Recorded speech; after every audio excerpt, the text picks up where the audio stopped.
All right, thanks, JB.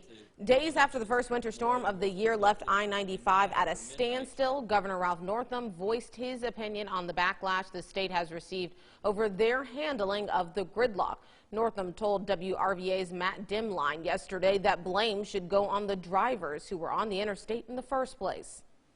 Is there anything new with the 95 response? Anything new in regards to determining what went wrong and what happened with the huge backup there?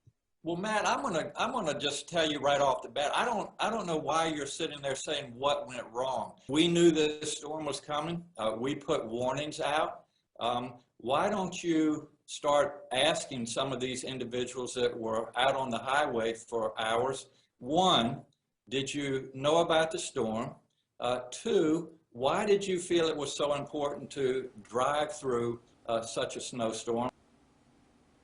The governor now walking back those eyebrow-raising comments after receiving backlash from Virginians across the state, plus those from out of state who were caught up in that gridlock.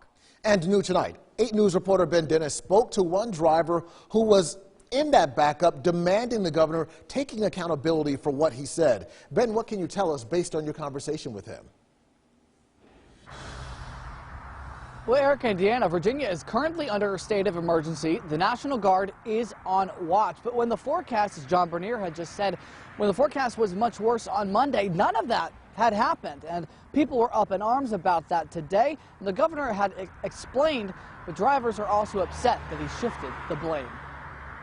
I really was angered by that comment because I didn't have a clue. Don Thompson from Glen Allen was among countless drivers stuck on I-95 Monday night. Thompson for 12 hours, others over 24. Headed home, he says he didn't see any message boards about how bad the road was to find a different route or stay home. And after traveling through a clear path in Pennsylvania and into Maryland, he says he didn't know what was ahead. That's why the governor's comments yesterday upset him. Do you think maybe you should have stayed home or wherever you were rather than getting out on Interstate 95? I think that would be interesting to hear that side of it.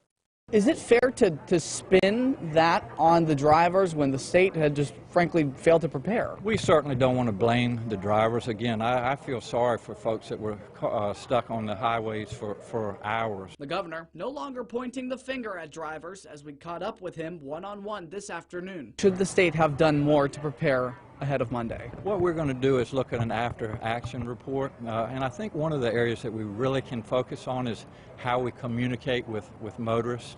You know, here we are in 2022, we have a lot of great technology. Technology, he now acknowledges, wasn't used well to alert drivers. Crisis resources didn't show for hours after the backup started. Easy pass lanes not utilized until the day after. Thompson troubled. They had plenty of time to do something. And again, you know, whether it was calling in the National Guard, he said he couldn't have, but at least people would have had blankets or food or something during the freezing frickin' night to get them through the night. Again, that enraged me more than anything.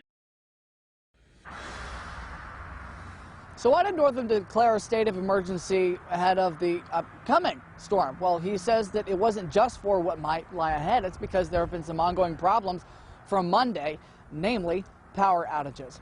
In Richmond, Ben Dennis, 8 News.